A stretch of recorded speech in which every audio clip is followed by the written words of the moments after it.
Amados irmãos, nós estamos começando um novo trimestre. Está aqui a nova revista da Escola Dominical, né, da classe de adultos. O tema é os valores do Reino de Deus, a relevância do Sermão do Monte para a Igreja de Cristo. Então, durante esse trimestre, nós vamos tratar acerca de assuntos relacionados ao Sermão do Monte, tá certo? Conforme está na Bíblia Sagrada. Então, a cada lição, nós vamos nos aprofundar um pouco mais no Sermão do Monte. Vamos fazer menção ao Sermão do Monte durante várias vezes esse trimestre. Então, nós vamos estudar temas como a introdução ao Sermão do Monte, que é a lição de hoje, né? O Sermão do Monte, o caráter do reino de Deus, sal da terra e luz do mundo, Jesus, o discípulo é a lei, resguardando-se de sentimentos ruins, o casamento é para sempre, enfim, sendo verdadeiros, orando e jejuando, sendo cautelosos, a bondade e a identidade do cristão. Serão vários temas durante esse trimestre de extrema relevância para todos nós. Queridos, antes de entrar na lição ainda, eu lembro aos irmãos que nós temos responsabilidades na escola dominical como professores e como alunos. Como professores, nós temos a obrigação de nos aprofundarmos no tema, nos prepararmos para a aula e, agora, não podemos esquecer que os nossos alunos têm que sair da escola bíblica dominical com os objetivos que são propostos atingidos, né? Às vezes, tem professores que estudam muito, se aprofundam muito, trazem conhecimento extraordinário, mas os alunos não saem da escola dominical sem aprender nada. Então, nós temos que ter cuidado para que os nossos alunos sejam verdadeiramente alcançados, né? E moldados em conformidade com os objetivos da lição. E nós, alunos, também temos a obrigação de estudar a lição e contribuir com a lição, contribuir com a administração da aula dos nossos professores. Né? Como alunos, nós temos que ajudar os professores. Vou falar uma coisa para os irmãos. Normalmente, a gente fala dos professores cuidarem dos alunos, mas os alunos também têm que cuidar dos professores. Não tem algo mais constrangedor para o professor do que ele fazer uma pergunta para a classe e a classe ficar muda, como se não tivesse dando ouvidos ou fazendo caso do que o professor está falando. Então, nós temos que participar, né? Que estudar a lição e estarmos dispostos a participar. Começando a lição de hoje, né? Para dar tempo eu falar dentro do limite de tempo que me foi proposto, a primeira lição desse trimestre, ele tem por título o Sermão do Monte, o caráter do reino de Deus. Eu vou procurar ser fiel aqui ao que está escrito na nossa lição, na nossa revista, porém, na minha aula do domingo, eu vou incrementar mais alguns conceitos, mais algumas definições aqui, tá certo?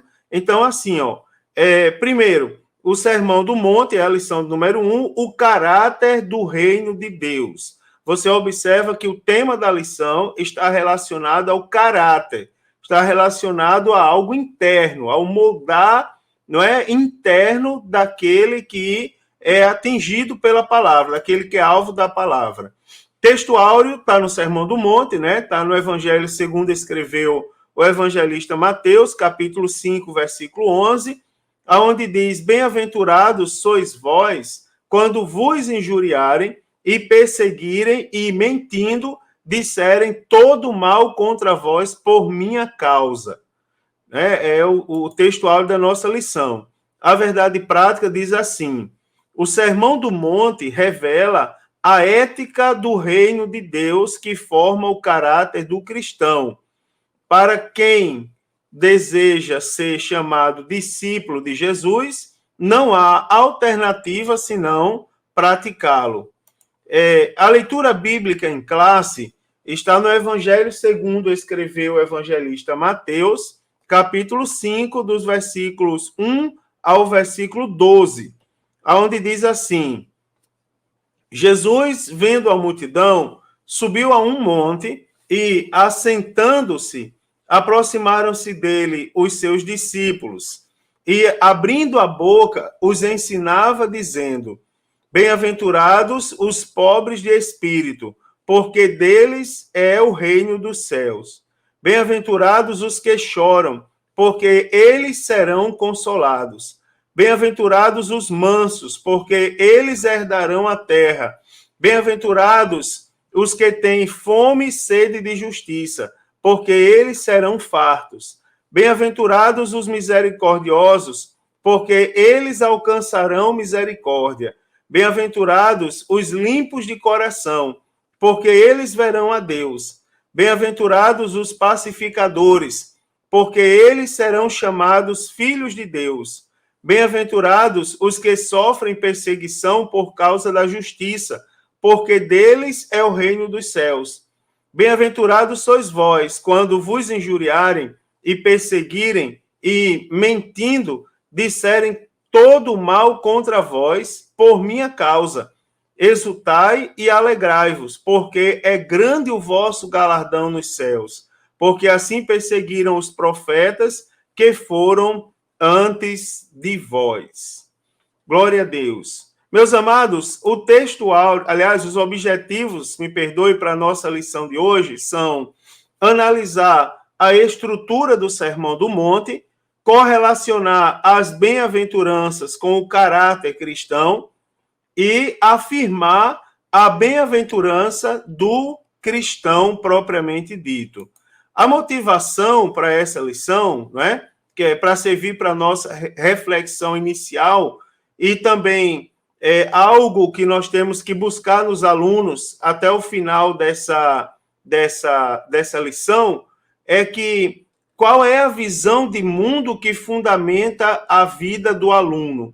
Por exemplo, quando o aluno precisa tomar decisão no mundo, qual é a base ética dele? Não é? Existe, assim, semana passada, lá na minha igreja, eu falei para os irmãos, no final do comentário ali, no final da aula, aquele momento da oração pastoral ali, eu falei para os irmãos uma breve diferença entre moral e ética, não é? É lógico que moral e ética, definir moral e ética é algo extremamente complexo, porque vai mexer com conceitos filosóficos e com uma série de outras coisas que vai deixar bem complexo e talvez não tão entendível num primeiro momento o que é moral, o que é ética e a diferenciação entre elas. Num sentido amplo, não é? Moral diz respeito a um padrão. Por exemplo, eu posso citar a moral como um exemplo de moral é a cultura, não é? Um padrão ético social, não é, de uma determinada localidade, de uma determinada região. Por exemplo, eu sou nordestino, não é? Mas eu moro no sul do Brasil, eu moro em Joinville. E em Joinville tem um padrão moral de ser, tem um padrão moral de se comportar. Sociedade joinvilense, ela tem o seu padrão moral. Agora, apesar de eu ser joinvilense, de eu estar em Joinville, não é? Estar vivendo como joinvilense, eu tenho uma ética, ou seja, eu tenho uma maneira de me comportar dentro de uma moralidade social. E a minha ética, ela é cristã e é baseada nos preceitos da Bíblia Sagrada. Então, baseando-se nisso, sabendo essa breve diferença entre moral, não é, que, digamos, rege o todo, e a ética, que está ligada à formação individual, não é? Ao padrão a partir de influências, de conceitos, enfim, de uma série de outras coisas que formam o indivíduo. Então, quando um aluno nosso, e nós observamos isso quando percebemos, por exemplo, a maneira dos nossos alunos falarem, vamos supor, na sala de aula, ou o dia a dia ali dos alunos na igreja, né? Ou mesmo aqueles que convivem conosco no ambiente fora da igreja. Então, quando um aluno nosso precisa tomar decisão, ou quando nós vamos tomar decisão, qual é a nossa base de ética? A nossa base de ética ainda é uma ética materialista e mundana? Né, irmão? Isso aqui é terrível, é pesado de falar, mas é uma coisa para nossa reflexão. Por exemplo, o padrão de muita gente ainda é a sociedade materialista e mundana. Thaisa, a minha esposa, ela tem, às vezes, um discurso forte em algumas coisas que ela afirma. Por exemplo, uma vez ela disse assim: como pode nós querermos ter uma vida normal se a nossa decisão para Cristo ela é anormal para o mundo? Então, como pode pessoas que tomaram decisões anormais quererem ser normais? Não é? Então, por exemplo, baseado nisso, a gente pergunta: a nossa ética, a maneira de tomarmos decisão, a nossa formação, ela leva em consideração o materialismo e o mundanismo, não é? Ou a nossa ética tem por base o reino de Deus, conforme, por exemplo, o que está sendo relacionado no Sermão do Monte. Não é? Então, fica esse desafio, esse questionamento, para a gente procurar responder agora no decorrer da aula. Então, já entrando na lição propriamente dita, né? Agora especificamente no assunto, dentro dos objetivos propostos, então o tema desse trimestre é o Sermão do Monte, e também conhecido como Sermão da Montanha. Para alguns, né, eu já ouvi algumas pessoas falarem, inclusive, que considerando o Sermão do Monte, eu prefiro esse termo, né, monte, talvez eu fui adaptado nesse termo, mas chamar Sermão da Montanha também não tem nenhum problema. Então, eu já ouvi pessoas falarem que o Sermão do Monte é a alma do Evangelho, né? Levando em consideração que foi o ensino que Jesus transmitiu de cima do monte e que ele se destaca pela sua dimensão prática e pela relevância, né? Que ele tem quando nós levamos em consideração o padrão ético de um verdadeiro cristão ou de um seguidor de Cristo. Não é? Quando levamos em consideração que o Sermão do Monte ele revela a essência, não é, de um verdadeiro seguidor de Cristo. Então, no decorrer desse trimestre, é bom lembrar que o assunto do Sermão do Monte ele não vai ser esgotado nessa aula. Essa é apenas uma aula introdutória ao assunto. O Sermão do Monte ele vai ser agora assunto durante esse trimestre inteiro.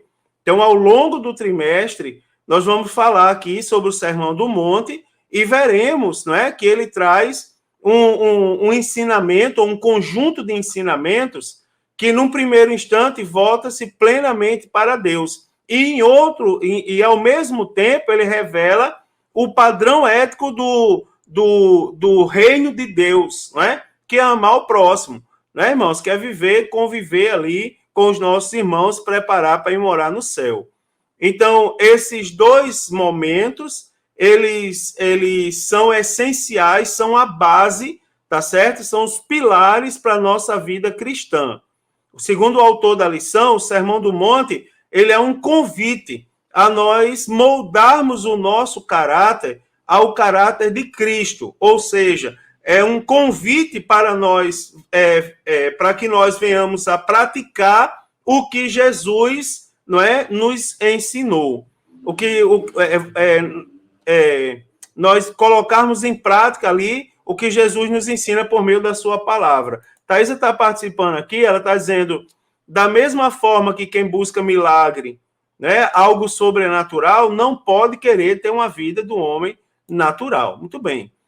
Então, queridos, passando para o primeiro ponto da lição, nós vamos falar um pouco sobre a estrutura do Sermão do Monte, conforme proposto em nossa lição. Primeiro, vamos falar para os irmãos o porquê, né, de Sermão do Monte, de onde vem esse nome.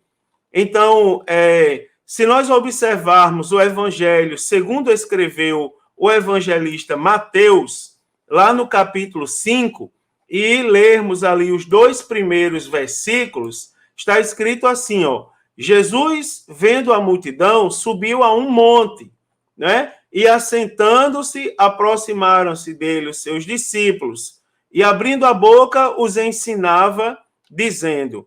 Então, levando em consideração esses 2 primeiros versículos, ali está anunciado o título que foi dado ao sermão, né? Na verdade, esse seria um título principal a um sermão que trata de outros subtítulos. Mais à frente eu vou mostrar aos irmãos os assuntos, não é? Os assuntos aí que são tratados no Sermão do Monte. Então, segundo o Evangelho de Mateus, capítulo 8, versículos de 1 a 5, e Lucas 7, 1, segundo o autor da lição, admissível que esse monte estivesse perto de Cafarnaum.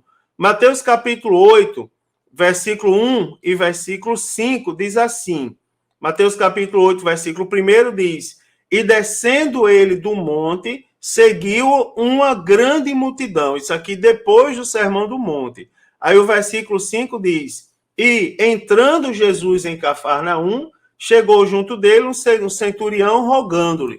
Então, levando em consideração que depois do Sermão do Monte, Jesus desceu do monte e foi até Cafarnaum, então subtende-se, né, que esse monte ficava próximo à cidade de Cafarnaum, aonde geograficamente ficaria mais ou menos aproximadamente 6,5 quilômetros a oeste, ou seja, do lado esquerdo do Mar da Galileia, e 300 quilômetros a sudeste, não é? Ou seja, na diagonal para baixo, assim, para o lado direito, não é? Da cidade de Cafarnaum.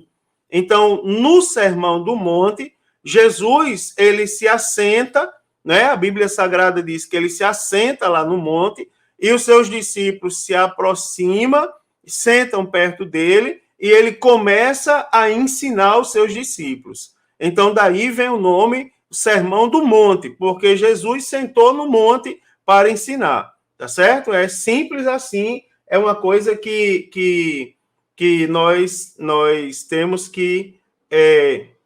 nós temos que aprender, tá certo? Nós temos, aliás, é uma coisa muito fácil de entender. É a estrutura do Sermão do Monte. Então, para alguns estudiosos, irmãos, o Sermão do Monte, ele se fundamenta na narrativa que começa lá no início do Evangelho segundo Mateus, né? Lá de Mateus, capítulo 1, do versículo 4 ao versículo de número 16, né? Mateus, capítulo 1, versículo 4 ao 16, diz, Arão gerou a Aminadab, Aminadab gerou a Nasson, Nasson gerou a Salmão, né? E vai até lá o final da genealogia, onde diz, e Jacó gerou a José, marido de Maria, da qual nasceu Jesus, que se chama o Cristo. Então, para alguns estudiosos, o Sermão do Monte se fundamenta, começa na narrativa ali da genealogia, tá certo? E o desdobramento dessa narrativa envolve a genealogia de Jesus e os 7 cumprimentos proféticos que aparecem no Evangelho segundo escreveu Mateus. Quais são os cumprimentos proféticos? Por exemplo, primeiro, Emanuel, né? Se você ler Mateus 1 e lá o versículo 23, vai estar escrito, tudo isso aconteceu, né? Depois que o anjo aparece lá a José em sonho, aí no versículo 23 diz, no versículo 22, tudo isso aconteceu para que se cumprisse o que foi dito da parte do Senhor pelo profeta, que diz, eis que a virgem conceberá e dará à luz a um filho, e ele será chamado pelo nome de Emanuel. Então, nós temos aí os 7 cumprimentos proféticos que são relacionados no Evangelho segundo escreveu Mateus.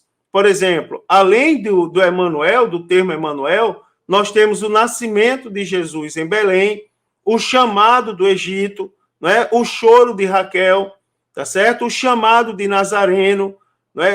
A história de João Batista, tá certo? Uma voz do deserto e uma grande luz. Ou seja, são 7 cumprimentos proféticos que aparecem no Evangelho segundo escreveu Mateus. Então, toda essa estrutura, todo esse cumprimento, ele precede os 5 grandes discursos do Sermão do Monte. Né? Depois que nós vemos o cumprimento das profecias anunciadas pelos profetas do Antigo Testamento, agora, que nós já sabemos que o autor do Evangelho, ele deixa claro que Jesus é o cumprimento da promessa. Inclusive, tem uma curiosidade aqui, é que o evangelho segundo escreveu Mateus, ele é o único evangelho cuja a genealogia começa lá dos patriarcas, não é? Ou seja, um dos objetivos desse evangelho é comprovar, é mostrar para a igreja que Jesus ele é o Messias que fora prometido desde a época dos patriarcas. Ele é o cumprimento da palavra anunciada desde a época dos patriarcas. Daí nós temos esses 7 cumprimentos proféticos. E uma vez sabendo nós que Jesus é Jesus, então nós temos agora que os 5 grandes discursos do Sermão do Monte. Aqui é importante que os alunos aprendam o conteúdo que nós vamos encontrar no Sermão do Monte. No trimestre passado, eu lembro que eu dei aula sobre os livros históricos e nós saímos da escola dominical recitando do Gênesis a todos os livros históricos da Bíblia Sagrada. Na aula seguinte, o professor cuidou de ensinar também os livros proféticos, né? Eu dei aula de poéticos. Daí a gente recitou do Gênesis aos poéticos. E, em seguida, o professor da aula seguinte deu continuidade e os alunos recitaram do Gênesis aos livros proféticos. Tá certo? Então, agora nós temos a estrutura do Sermão do Monte. Sabendo que Jesus era o Messias prometido desde a época dos patriarcas, agora nós vamos aprender a estrutura do sermão que relata, não é, que traça a todos nós o padrão divino para a nossa vida, o padrão do reino. Então, nós temos primeiro as bem-aventuranças, que foi o que lemos hoje como texto do dia, não é? O texto bíblico dessa lição. Depois nós temos o sal e a luz. Depois nós temos que Jesus é o cumprimento da lei.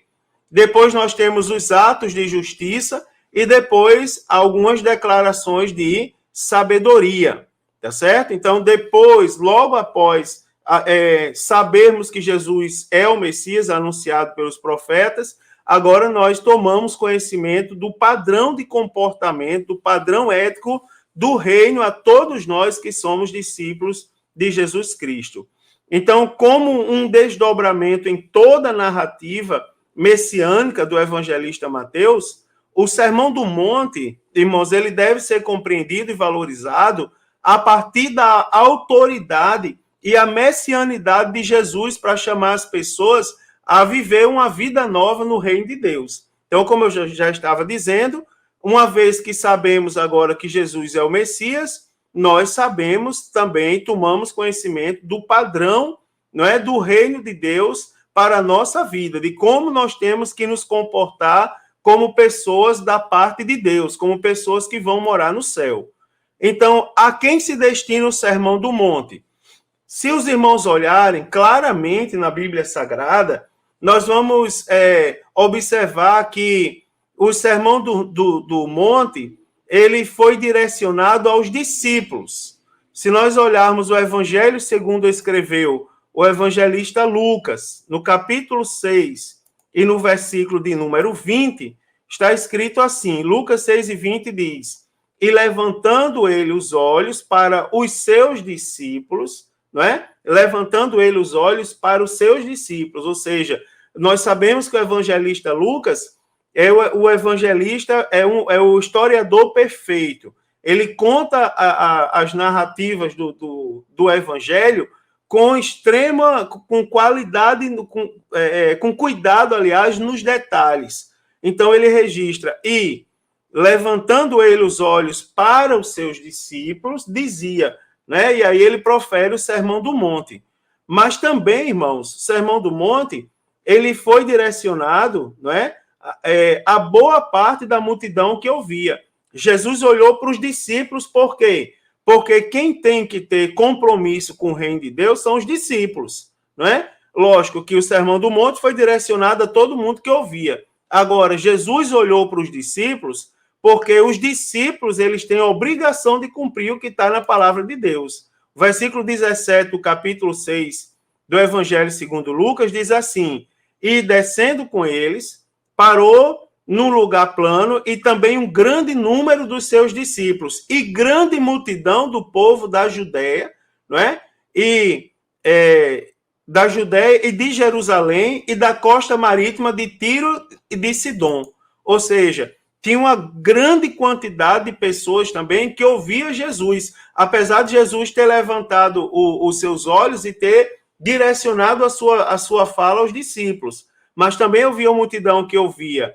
Então, baseando-se nisso, irmãos, você vai ver que haviam ali os 12 apóstolos que foram separados por Jesus, né? A Bíblia diz que da multidão dos discípulos, né, Jesus separou 12, os quais chamou de apóstolos. Então, além dos 12, tinham outros, porque Lucas fala assim, ó, e também um grande número de seus discípulos. Ou seja, tinha pessoas que seguiam Jesus e tinham pessoas que não seguiam Jesus. Então, nós podemos compreender que o Sermão do Monte, ele é destinado especificamente a todo crente que nasceu de novo.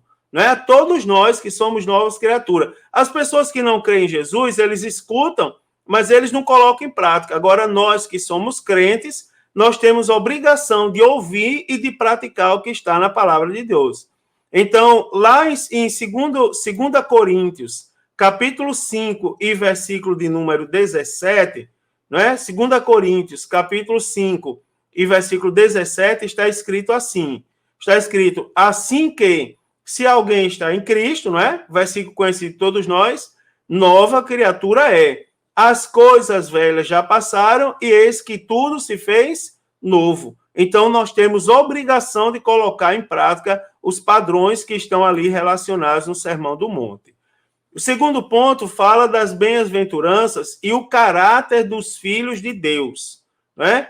Então, o autor começa definindo o que são as bem-aventuranças. E ele diz assim, né, que a expressão bem-aventurados é um adjetivo plural grego, né, makarioi, que significa felizes, ou mais do que felizes, tá certo?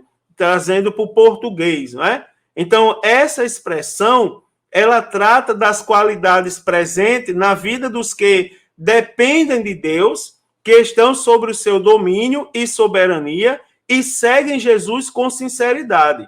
Então, você vai ver que aquelas pessoas que dependem de Deus, que estão sobre o seu domínio e soberania e seguem Jesus com sinceridade, eles são chamados de bem-aventurados, ou seja, mais do que abençoados, mais do que felizes, né? Agora, a bem-aventurança, ela também se refere tanto ao tempo presente, mas também se refere ao tempo futuro. No tempo presente, é assim, nós que somos salvos, nós temos que ter certeza, né, irmãos? É assim, se você está em Cristo, então você sabe que as bênçãos de Deus estão acompanhando a sua vida.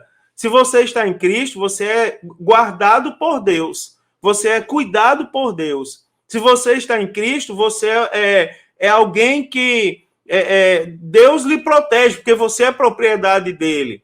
Então, nesse sentido, o salvo que está em Cristo, né, o salvo que depende de Deus, que está sobre o seu domínio e soberania e segue Jesus com sinceridade, ele é consciente, o salvo, ele é consciente das promessas divinas para o futuro, não é? Ele é consciente das promessas divinas para o futuro, a fim de que viva piedosamente em Cristo e desenvolver as virtudes presentes do Sermão do Monte. Se ele é fiel, ele sabe que ele é guardado por Deus e ele sabe que existem promessas que vão se cumprir por causa da sua fidelidade a Cristo. Então, nas palavras do Senhor Jesus, lá nas bem-aventuranças, as bem-aventuranças, elas são resultados da fidelidade do crente a Deus, né? O que é um crente fiel a Deus? Um crente fiel a Deus, nesse caso, é um crente que, em qualquer circunstância, ele persevera no caminho. E, com isso, ele participa das bênçãos divinas para a salvação. Irmãos, é assim, ó.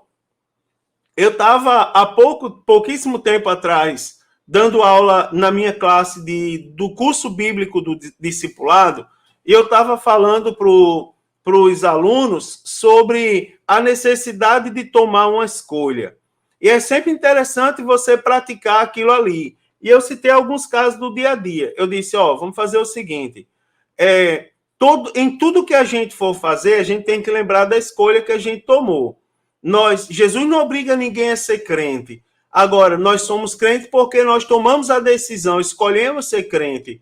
E se queremos ser participante das bênçãos de Deus, nós escolhemos, não é? Temos que lembrar da nossa escolha a cada momento da nossa vida. Eu disse, por exemplo, você já percebeu que quando você está com o pé machucado, todo mundo pisa no seu pé? Já percebeu? Você está com o pé bom, ninguém pisa. Agora você encravou uma unha, não é? Aí você está lá com um pé com sapato e outro com a sandália com a unha encravada. Todo mundo pisa, inventa de pisar na unha encravada. Aí eu disse, aí o que é que você vai fazer? Primeira pessoa pisou, tudo bem, você perdoou. Deu vontade de dar um empurrão, mas você perdoou. Segunda pessoa pisou. A partir da terceira, você já perde a paciência. Daí eu disse, é nesse momento que você tem que lembrar da decisão que você tomou. Você tomou a decisão de ser salvo.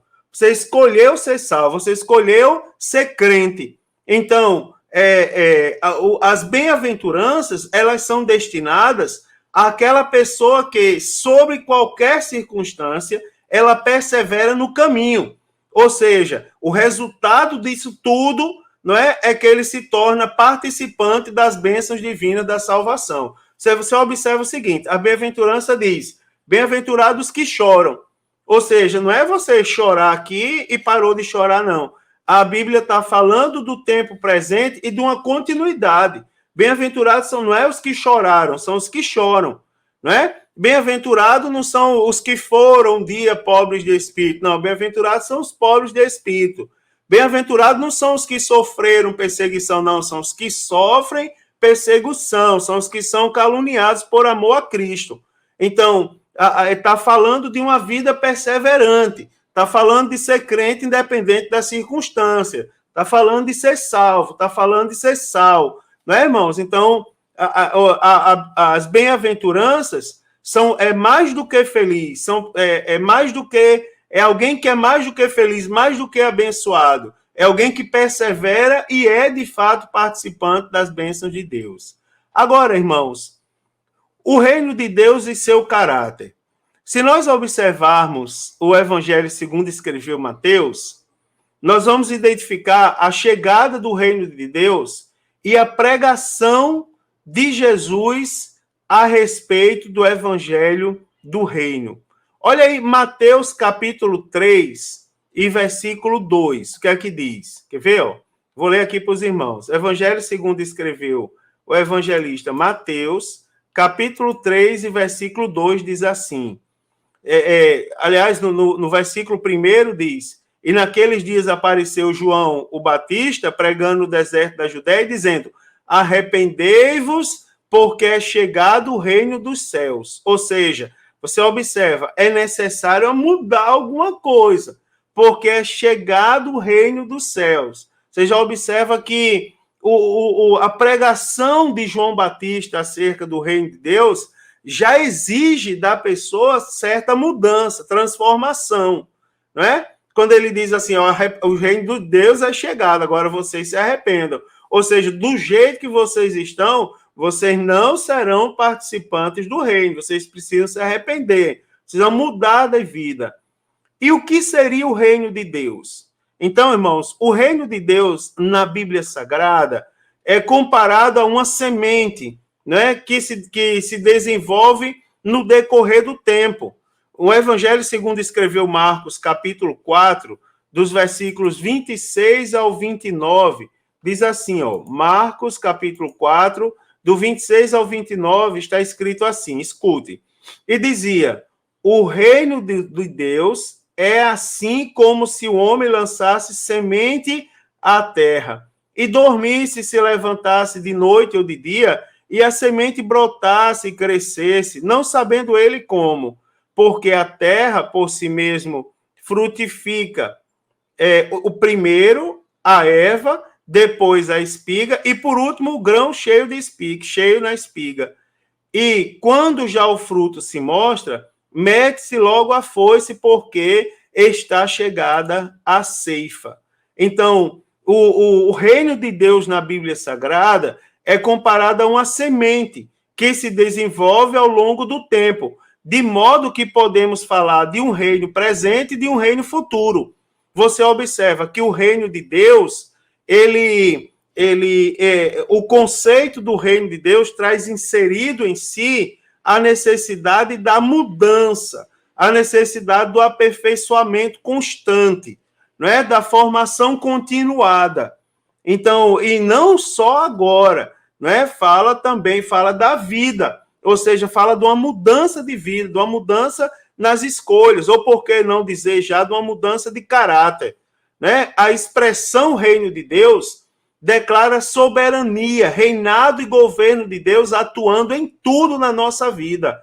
Então, aqui se pode destacar pelo menos 4 conceitos que se referem a essa expressão bíblica. Perceba como diz respeito a todas as áreas da nossa vida. Primeiro, o reino no coração. Então, um reinado que ocorre dentro do coração da pessoa que se rende à soberania de Deus. Você observa o reino de Deus trabalhando dentro do coração, ou seja, moldando o coração, trazendo novidade de vida ao caráter, à transformação interior. Segundo, a chegada do reino como salvação. Então, quando a pessoa passa pela experiência salvífica, ela desfruta de bênçãos, e essas bênçãos são tanto bênçãos espirituais quanto materiais. Não é? Reconhece e obedece ao grande rei. Ou seja, quando o reino de Deus chega, nós nos tornamos súditos obedientes. Terceiro, igreja, a expressão do reino de Deus. Então, o que é a igreja? A igreja ela é constituída de pessoas com o coração regenerado, ou seja, pessoas com o coração que nasceu de novo, não é? Regenerado e transformado, e que, por isso, reconhecem Deus como soberano. A igreja é vista como a expressão do reino de Deus. Por quê, irmãos? A igreja tem que ser o que é diferente do mundo. No mundo temos um padrão de vida. Ontem eu estava participando de uma palestra sobre acolhimento e eu falei no meio da palestra o seguinte: às vezes nos acusam de colocar manha nos novos convertidos. Dizem assim: vocês deixam os novos convertidos, os discipuladores comumente são acusados disso. Vocês deixam os novos convertidos manhosos. Eu digo, não é. É porque lá fora eles sofrem. Lá fora eles são perseguidos, são caluniados, são maltratados.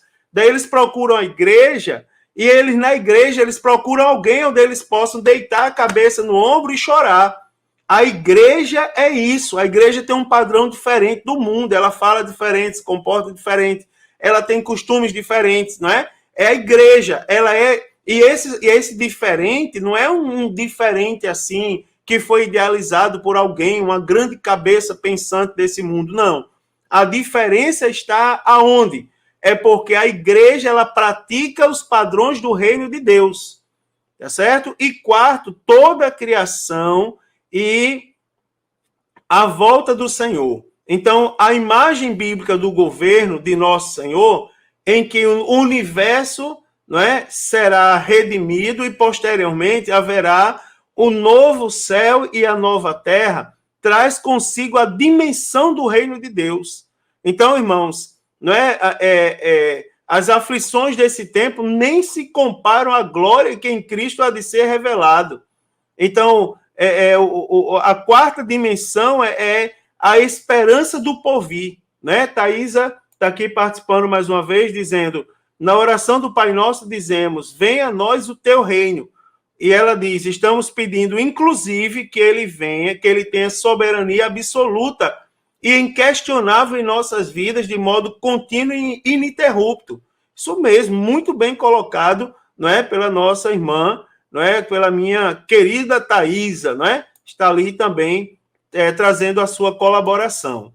Então, quem são os súditos do reino de Deus? né, irmãos? Os súditos é assim, comumente, se a gente perguntar num culto pentecostal, quem são os súditos no reino de Deus? Todo mundo vai responder, somos nós. Agora, nós analisando o Sermão do Monte, nós vamos ver que os critérios, eles são pesados, né? Não é qualquer pessoa que é súdito do reino de Deus. Então, lá na primeira sessão do Sermão do Monte, que são as bem-aventuranças, nós observamos ali 8 qualidades que formam o caráter dos súditos do reino de Deus. Irmãos, só para vocês terem ideia, antes de eu falar das 8 qualidades do caráter dos súditos do reino de Deus, eu certa vez ouvi uma pregação onde o pastor que pregava dizia que uma pessoa decidiu perseguir uma dessas qualidades, decidiu fazer com que uma dessas qualidades se cumprisse na vida dela. Essa pessoa se tornou um grande exemplo para o cristianismo até o dia de hoje. Você imagina aí as 8 qualidades. Quais são as qualidades que a gente pega no Sermão do Monte? Vamos lá. O quebrantamento, o choro, a mansidão, a retidão, não é? Ou seja, justiça, a misericórdia, a pureza, a pacificação e a perseguição por causa dos valores do reino. Então você observa, o que se espera dos filhos de Deus, não é? Dos súditos de Deus, não é só a gente dizer, porque tem muita gente aí hoje em dia, me perdoe agora dar uma alfinetada, né? Soltar um pouquinho do veneno da língua. Tem muita gente aí dizendo que a igreja somos nós. Primeiro, que nunca leu a Bíblia para entender o que é a igreja. Segundo, é que se for procurar essas qualidades na maioria dessas pessoas, você não vai encontrar nem metade de uma delas. Então, se espera que os filhos de Deus, eles manifestem essas qualidades espirituais na sua vida. Porque, irmãos, sem essas qualidades, nós não poderemos participar do reinado divino. Veja que pesado é esse momento agora da aula, né? Pesou a aula aí, quebrou o clima agora, deixou a aula tensa, não é? Então você vai observar, meu Deus do céu, como eu tenho que melhorar na minha vida. Minha vida, eu tenho que ser uma pessoa quebrantada. Olha só, o quebrantamento, as lágrimas, não é? O choro, a mansidão, a justiça, a misericórdia, a pureza, a pacificação e a perseguição por causa dos valores de Deus. Então, ao praticar essas qualidades, é que nós somos chamados bem-aventurados, ou seja, verdadeiramente felizes. Irmãos, vou dizer uma coisa a você, tem umas campanhas de oração que a gente prega aí, que a gente chama as pessoas de bem-aventurado. Lógico, quem somos nós para julgar as pessoas? Nós temos que pregar a verdade. Agora, em se tratando de ensino da escola dominical, cabe chamar as pessoas para uma autoanálise. Irmãos, espera aí. Na nossa vida como crentes, nós temos essas 8 qualidades aí? Ou estamos buscando? Porque se quisermos ser bem-aventurados em conformidade com a palavra, nós temos que ter isso daí. Né, irmãos? Então, o terceiro ponto justamente fala que nós somos bem-aventurados. A beatitude na vida dos salvos. Preste atenção. Uma vez salvos em Cristo, não é? O seguidor de Jesus, ele vive a beatitude, ou seja, ele é declarado bem-aventurado. Não é? Ele vive a beatitude do Sermão do Monte de maneira bem-aventurada. A beatitude é o estado permanente da perfeita satisfação e plenitude. É o estado de felicidade e serenidade. Ou seja, é aquele cristão que é verdadeiramente mais do que feliz e isso é perceptível na vida dele. Observa, irmãos, que aqui as qualidades elas mexem com o caráter. Elas não estão falando de ganhos materiais, elas não estão falando de bens aquisitivos. Não, também não estou dizendo que isso é pecado. Eu estou dizendo que o padrão do reino leva em consideração as qualidades do caráter, né? As qualidades da alma.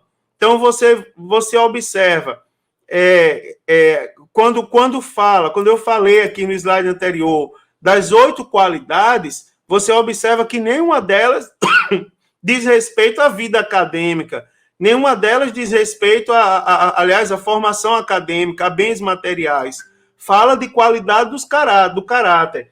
Nós temos pessoas em nossas igrejas que não têm uma sandália para calçar, mas são pessoas notoriamente mais do que felizes. São pessoas que vivem a beatitude do reino, não é? E por que isso ocorre? Isso ocorre porque o discípulo verdadeiro de Jesus, ele desfruta do amor de Deus e ele manifesta atitudes que mostram coerência com a ética do reino de Deus. Ou seja, quando você olha uma pessoa mais do que feliz, você percebe nela algumas qualidades: humildade, mansidão, retidão, misericórdia, pureza, pacificação e disposição para perdoar. Não é, irmãos? Eu tenho vários servos de Deus em minha volta que são exemplos nessas qualidades. Isso eu estou falando para os irmãos verem que isso não é algo impossível. Porque se você pega uma pessoa desviada, você pega um desengrejado, ele vai dizer assim: meu Deus, no dia que uma pessoa tiver uma qualidade dessa na vida dela, ela é Jesus. Não, isso aí Jesus deixou para a gente. Jesus fitou os olhos nos discípulos e ele disse como os discípulos deveriam ser. Se não fosse possível os discípulos serem, Jesus não tinha determinado aquilo para eles. Jesus determinou o padrão ético, ou seja, vocês precisam ser diferentes, vocês têm que ser diferentes. E a maneira de vocês serem diferentes é assim: eu conheço pessoas em minha volta que são assim, que têm uma série dessas qualidades, não é, das beatitudes notórias na vida dele. Então, é possível, irmãos, todo crente agir por meio dessas atitudes. Por quê? Quem passou pela experiência da salvação, então é transformado interiormente pela palavra de Deus. Aí também cabe a segunda alfinetada do pastor Mário Sérgio. Como está a sua leitura da palavra de Deus? Né? Como está a sua leitura? O que é que você tem feito com a sua Bíblia todos os dias? Será que você tem guardado ela na estante, esquecido? Não é? Igual aquelas pessoas que esquecem na igreja e fica lá 2, 3 anos e elas não sabem nem onde está a Bíblia, ou você tem lido a sua Bíblia todos os dias? Olha só, também, irmãos, a prova de que o cristão é bem-aventurado. Então, o cristão que pratica as 8 beatitudes, ou as 8 qualidades das bem-aventuranças, do Sermão do Monte, ele domina o seu eu carnal, né? É aquela pessoa que vive em Cristo, é aquela pessoa que vive numa nova dimensão espiritual e vive a bondade de Deus. Essas coisas, irmãos, elas são perceptíveis nos mínimos detalhes. Eu estava num lugar com um grupo de servos de Deus, onde eles contavam piadas com palavrões. E eu estava encostado na parede com meu braço cruzado, ora olhava para eles, ora fechava meus olhos e Jesus tem misericórdia de mim, para que eu nunca chegue nesse ponto.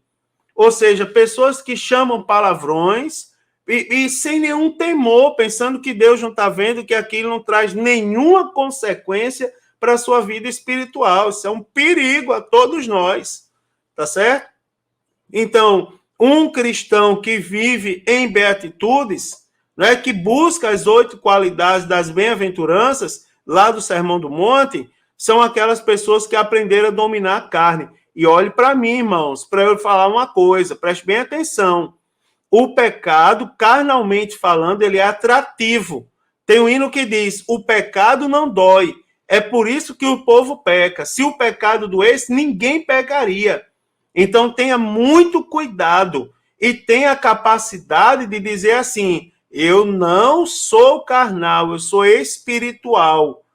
Eu não vou entrar nessa jogadinha do mundo aí, de fazer coisas do mundo e achar que está, não é, que está crendo, que está abafando. Eu vou falar um personagem da Bíblia para os irmãos verem o perigo de alguém que deveria ter as beatitudes na sua vida e não teve.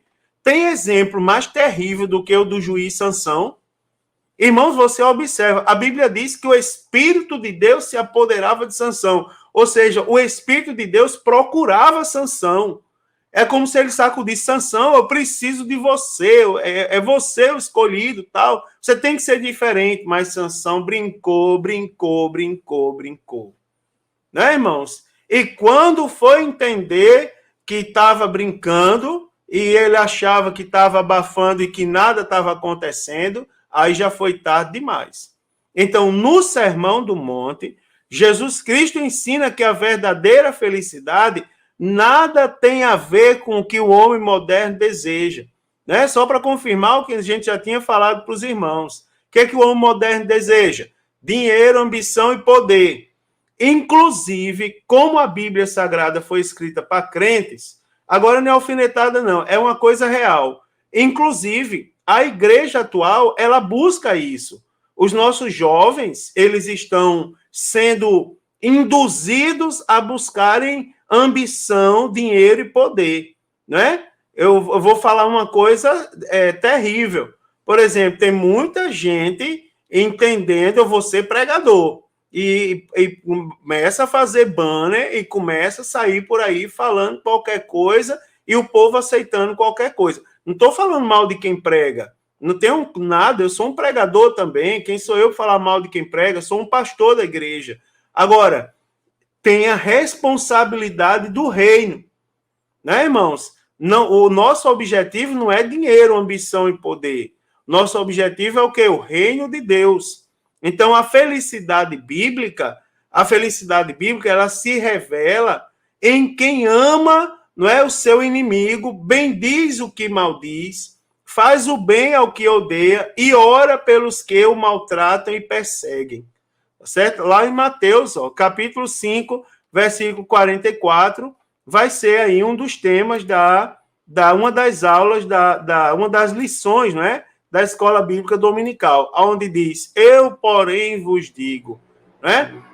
Amai os vossos inimigos, bendizei os que vos maldizem, fazei bem aos que vos odeiam e orai pelos que vos maltratam e vos perseguem. Então você observa que o padrão do reino de Deus é completamente diferente do equívoco desse mundo.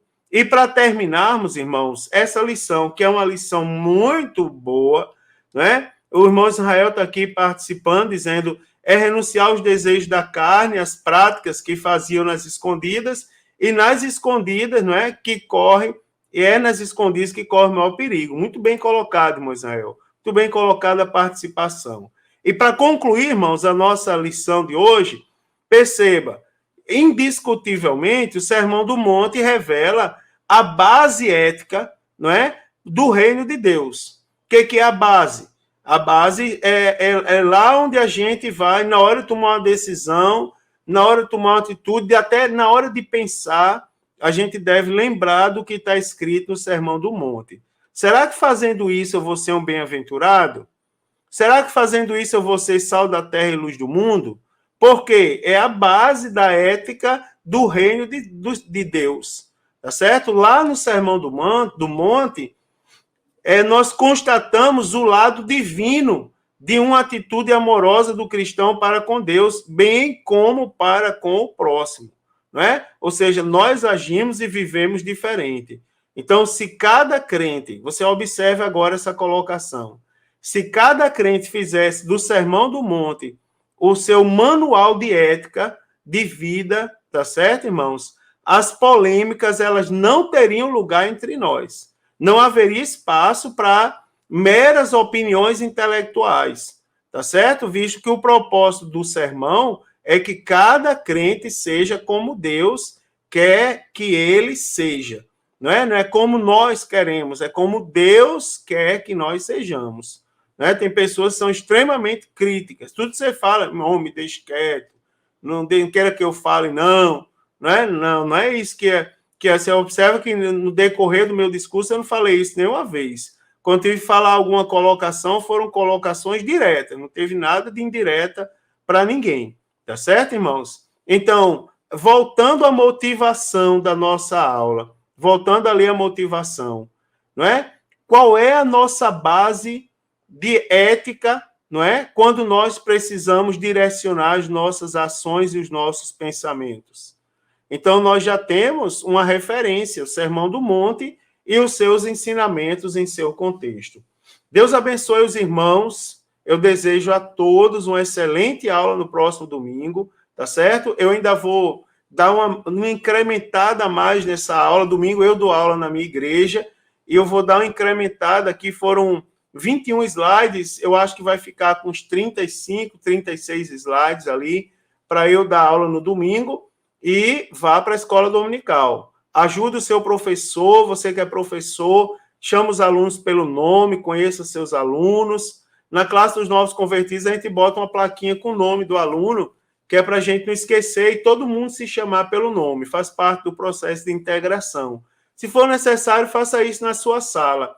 Não com a plaquinha, talvez, que as pessoas se sentem constrangidas de pendurar um cordão no pescoço, mas um crachá bonitinho ou um adesivo, né, irmãos, para criar uma familiaridade com os alunos. E os alunos ajudem o professor, né, os alunos ajudem os professores a darem aula, tá certo? Forte abraço, que Deus abençoe. Se Jesus não voltar a próxima semana, na próxima quarta-feira, eu estarei aqui para a lição, comentar a lição de número 2 da Escola Dominical. Boa aula a todos.